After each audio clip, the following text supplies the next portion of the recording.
Hey y'all, Southern Sage back with part 4 of our Stocking the Pantry on a Budget, Food Storage on a Budget series. Today I want to talk about some strategies to help people get used to storage foods versus what they're used to eating, because this is really important. So if we are in a situation where we are living off of our storage foods, especially if we are in week 1, 2, 3 of some kind of a crisis, everyone is stressed out. And the last thing any of us want is to suddenly be eating a bunch of foods we've never tasted before and never dealt with, and trying to cook food that we have never cooked before. And that's just an extra level of stress that nobody needs in that situation. So I want to look at this in 3 different categories. The first one is when the food you can store is something you eat, but the way you store it isn't the way you eat it today. So, there were potato flakes in part 1 and 2 of this series. So I make mashed potatoes from actual real potatoes, either from my garden or from the grocery store. Either way, I make mashed potatoes from scratch, and that's what all the kids, everyone is used to. But my kids have had mashed potatoes from potato flakes, and they have had mashed potatoes made with home pressure can potatoes, neither one of which taste like regular homemade mashed potatoes, but both of which are edible and fine.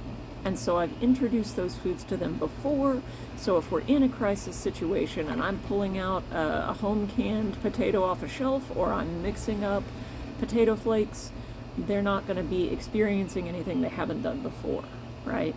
So other examples are, I usually use frozen corn because I think it tastes better, but I've made recipes with canned corn. So anything like that where there's a food that you eat now that can be stored, but it can't be stored in the form you usually eat it, go ahead and try it, right? Get whatever it is, try it in a recipe, introduce it to your family, let people critique, figure out if you need to change your seasonings, add it at a different time, change your methodology, whatever it is, and go ahead and do it now. So the second category I want to talk about is foods that are new, right? So some storage foods just aren't normally part of people's diets. So dry beans for a lot of folks are in this category. If you make something from beans, they're already canned and cooked and ready to go, or they just don't eat beans at all. Canned beans are such a good storage source of protein. They keep for flipping ever, and they're dirt cheap. So they end up on all the lists, right? So if you're not used to cooking canned bean or cooking dry beans, try it out. Find a recipe. I recommend a good crock pot, right? Learn how to cook these things. Pick a Saturday and make an adventure of it, and introduce it that way. Now, we live in an amazing time in the world where there are 50 bazillion recipes out on the internet that thousands of people have already tried and rated and told you what they think. And so for these things that keep really well, but you don't usually cook, some Dr. Google will help you find a recipe that if you scan down through the ingredients and the seasonings, you're like, yeah, that's kind of a cousin to something we already eat. That's probably something that my family will like, and give that recipe a try, right? It doesn't have to become a once-a-week meal, but go ahead and make it, write it in a recipe book. Don't count on the internet being available. Remember that many of the things that would put us using our storage foods involve the power going out, which means the internet goes out. So write it down. Get an old school notebook, recipe book, whatever, but write it down. Okay, so introducing new things that you don't usually eat, but go ahead and give it a try. The last category, and probably the toughest, is what to do when people that you are storing food for, or yourself, have issues with certain kinds of foods. So this can be textural issues. This could be a young child who just has issues with new foods. It could be an older adult, older child who has, say, autistic sensory issues. I have 2 kids where this is a thing that we have to work with. And so some foods just don't work. And it's a challenge. And obviously, there's no like be all end all, here's the magic bullet that will just make it all work. Like, anyone who's dealing with these issues knows that that's not how it is. But what I have found is that, first of all, in many cases, there are specific triggers in the food, specific textures or seasonings, or even manufacturers for some things that don't work. So, for example, one of my kids thinks that all store-bought biscuits taste like sawdust. Same for saltine crackers. And so, because I know that, I don't buy store-bought biscuits and serve it to them.